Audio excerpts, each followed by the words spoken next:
राधे राधे। श्रीमद् भागवत महापुराण के तीसरे स्कंध का 5वां अध्याय। विदुर जी का प्रश्न और मैत्रेय जी का सृष्टि क्रम का वर्णन। श्री सुखदेव जी कहते हैं, परम ज्ञानी मैत्रेय मुनि हरिद्वार क्षेत्र में विराजमान थे। भगवत भक्ति से शुद्ध किए हुए हृदय वाले विदुर जी उनके पास जा पहुँचे और उनके साधु स्वभाव से आप्यायित होकर उन्होंने पूछा। विदुर जी ने कहा, भगवान, संसार में सब लोग सुख के लिए कर्म करते हैं, परंतु उनसे न तो उन्हें कुछ सुख मिलता है और न ही उनके दुखों का दुख दूर होता है, बल्कि उससे भी उनके दुखों की वृद्धि हो जाती है। अतः इस विषय में क्या करना उचित है, यह आप मुझे कृपा करके बताइए।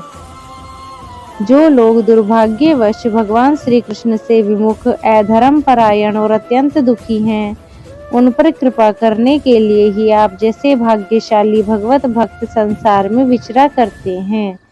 साधु शिरोमणि, आप मुझे उस शांतिप्रद साधन का उपदेश दीजिए जिसके अनुसार आराधना करने से भगवान अपने भक्तों के भक्तिपूत हृदय में आकर विराजमान हो जाते हैं और अपने स्वरूप का अपरोक्ष अनुभव कराने वाला सनातन ज्ञान प्रदान करते हैं। त्रिलोकी के नियंता और परम स्वतंत्र श्री हरि अवतार जो लीलाएं करते हैं, जिस प्रकार अकर्ता होकर भी उन्होंने कल्प के आरंभ में इस सृष्टि की रचना की, जिस प्रकार इसे स्थापित करके वे जगत के जीवों की जीविका का विधान करते हैं, फिर जिस प्रकार इस अपने हृदयाकाश में लीन रहकर वृत्ति शून्य हो जाकर योग माया का आश्रय लेकर सो जाते हैं, और जिस प्रकार वे योगेश्वर प्रभु एक होने पर भी इस ब्रह्मांड में अंतर्यामी रूप से अनुप्रविष्ट होकर अनेक रूपों में प्रकट होते हैं, वह सब रहस्य हमें बताइए। ब्राह्मण, गौ और देवताओं के कल्याण के लिए जो अनेकों अवतार धारण करके लीला से ही नाना प्रकार के दिव्य कर्म करते हैं, वे भी हमें सुनाइए। यशस्वियों के मुकुटमणि श्री हरि के लीलामृत का पान करते करते हमारा मन तृप्त नहीं होता।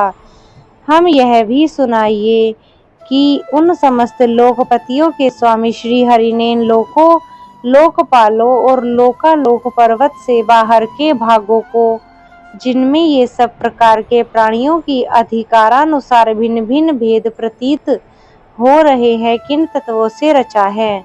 द्विजवर, उन विश्वकर्ता स्वयं भूषी नारायण ने अपनी प्रजा के स्वभाव, कर्म, रूप और नामों के भेद की किस प्रकार रचना की है। हे भगवान, मैंने श्री व्यास जी के मुख से ऊंच नीच वर्णों के धर्म तो कई बार सुने हैं, किंतु अब श्री कृष्ण कथा अमृत के प्रवाह को छोड़कर अन्य स्वल्प सुखदायक धर्मों से मेरा चित्त उब गया है। उन तीर्थपाद श्री हरि के गुणा अनुवाद से तृप्त हो भी कौन सकता है। उनका तो नारद आदि महात्मा गण भी आप जैसे साधुओं के समाज में कीर्तन करते हैं, तथा जब ये मनुष्यों के कर्ण रंध्रों में प्रवेश करते हैं, तब उनकी संसार चक्र में डालने वाली घर गृहस्थी की आसक्ति को काट डालते हैं। हे भगवान, आपके सखा मुनिवर कृष्ण द्वैपायन ने भी भगवान के गुणों का वर्णन करने की इच्छा से ही महाभारत रचा है। उससे भी विषय सुखों का उल्लेख करते हुए मनुष्य की बुद्धि को भगवान जी की कथाओं और लगाने का ही प्रयास किया है। यह भगवत कथा की रुचि श्रद्धालु पुरुष के हृदय में जब बढ़ने लगती है, तब अन्य विषयों से उन्हें विरक्त कर देती है। वह भगवत चरणों के निरंतर चिंतन से आनंद मग्न हो जाता है और उस पुरुष के सभी दुखों का तत्काल अंत हो जाता है।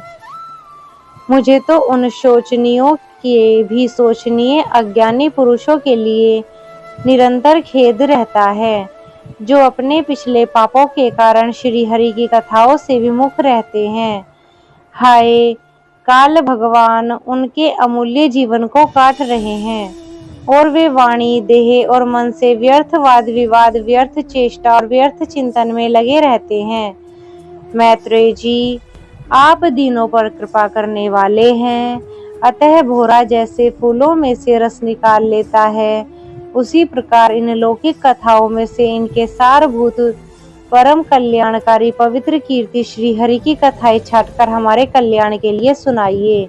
उन सर्वेश्वर ने संसार की उत्पत्ति, स्थिति और संहार करने के लिए अपनी माया शक्ति को स्वीकार कर राम कृष्ण आदि अवतारों के द्वारा जो अनेक अलौकिक क्रियाएं की हैं, वे सब मुझे सुनाइए। श्री सुखदेव जी के कहते हैं, जब विदुर जी ने जीवों के कल्याण के लिए इस प्रकार प्रश्न किया तो मुनि श्रेष्ठ भगवान मैत्रेय जी ने उनकी बहुत बड़ाई करते हुए ऐसे कहा। श्री मैत्रेय जी बोले, साधु स्वभाव विदुर जी, आपने सब जीवों पर अत्यंत अनुग्रह करके यह बड़ी अच्छी बात पूछी है।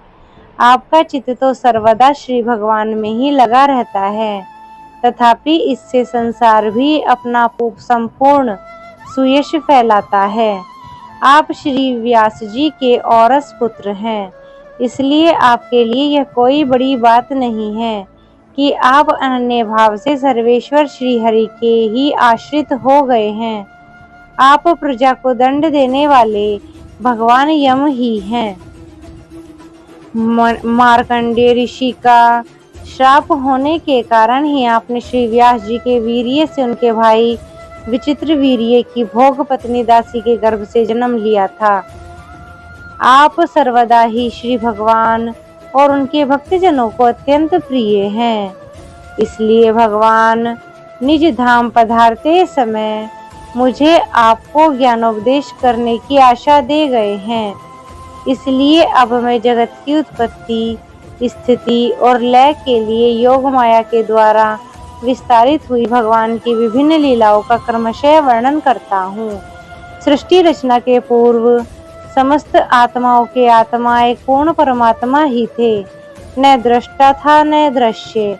सृष्टि काल में अनेक वृत्तियों के भेद से जो अनेकता दिखाई पड़ती है, वह भी वही थे, क्योंकि उनकी इच्छा अकेले रहने की थी। वे ही दृष्टा होकर दिखने लगे, परंतु उन्हें दृश्य दिखाई नहीं पड़ा, क्योंकि उस समय वे ही अद्वितीय रूप से प्रकाशित हो रहे थे। ऐसी अवस्था में अपने को असत के समान समझने लगे। वस्तुतः वे असत नहीं थे, क्योंकि उनकी शक्तियां ही सोई थी, उनके ज्ञान का लोप नहीं हुआ था। यह दृष्टा और दृश्य का अनुसंधान करने वाली शक्ति ही कार्य कारण रूपा माया है। हे महाभाग विदुर जी, इस भावाभाव रूप अनिर्वचनीय माया के द्वारा ही भगवान ने इस विश्व का निर्माण किया है। काल शक्ति से जब यह त्रिगुणमयी माया क्षोभ को प्राप्त हुई, तब उन इंद्रियातीत चिन्मय परमात्मा ने अपने अंश पुरुष रूप से उसमें चिदाभास रूप बीज स्थापित किया। तब काल की प्रेरणा से उस अव्यक्त माया से महत्त्व प्रकट हुआ। वह मिथ्या अज्ञान का नाशक होने के कारण विज्ञान स्वरूप और अपने में सूक्ष्म रूप से स्थित प्रपंच को अभिव्यक्त करने वाला था। फिर चिदाभास गुण और काल के अधीन उस महत्त्व ने भगवान की दृष्टि पड़ने पर इस विश्व की रचना के लिए अपना रूपांतर किया। महत्त्व के विकृत होने पर अहंकार की उत्पत्ति हुई, जो कार्य अधिभूत कारण आध्यात्म और कर्ता आदिदेव रूप होने के कारण भूत इंद्रिय और मन का कारण है।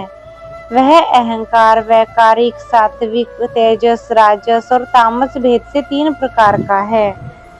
अतः अहं तत्व के विकार होने पर वैकारिक अहंकार से मन और जिन से विषयों का ज्ञान होता है, वे इंद्रियों के अधिष्ठाता देवता हुए। तेजस अहंकार से ज्ञानेंद्रिय और कर्मेंद्रिया हुई और तामस अहंकार से सूक्ष्म भूतों का कारण शब्द तन्मात्र हुआ और उससे दृष्टांत रूप आत्मा का बोध कराने वाला आकाश उत्पन्न हुआ। भगवान की दृष्टि जब आकाश पे पड़ी, तब उससे फिर काल, माया और चिदाभास योग से स्पर्श तन्मात्र हुआ और उसके विकृत होने पर उससे वायु की उत्पत्ति हुई। अत्यंत बलवान वायु ने आकाश के सहित विकृत होकर रूप तन्मात्र की रचना की और उससे संसार का प्रकाशक तेज उत्पन्न हुआ। फिर परमात्मा की दृष्टि पड़ने पर वायु युक्त तेज ने काल, माया और चिदंश के योग से विकृत होकर रस तन्मात्र के कार्य जल को उत्पन्न किया। तदंतर तेज से युक्त जल ने ब्रह्मा का दृष्टिपात होने पर काल, माया और चिदंश के योग से गंध गुणमयी पृथ्वी को उत्पन्न किया। हे विदुरजिन, आकाश आदि भूतों में से जो भूत पीछे पीछे उत्पन्न हुए, उनमें क्रमशः अपने पूर्व पूर्व भूतों के गुण भी अनुगत समझने चाहिए।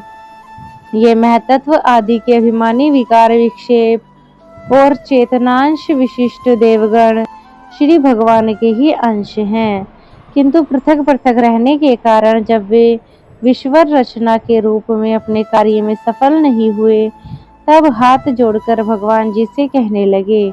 देवताओं ने कहा, हे देव, हम आपके चरण कमलों की वंदना करते हैं।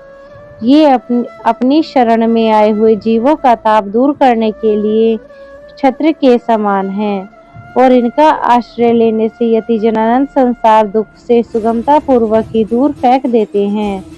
जगत कर्ता जगदीश्वर इस संसार में ताप त्रय से व्याकुल रहने के कारण जीवों को जरा भी शांति नहीं मिलती। इसलिए भगवान, हम आपके चरणों की ज्ञानमयी छाया का आश्रय लेते हैं। मुनिजन एकांत स्थान में रहकर आपके मुख कमल का आश्रय लेने वाले वेद मंत्र रूप पक्षियों के द्वारा जिनका अनुसंधान करते रहते हैं तथा जो संपूर्ण पापनाशिनी नदियों में श्रेष्ठ श्री गंगा जी उद्गम स्थान है, आपके उन परम पावन पाद पद्मों का हम आश्रय लेते हैं।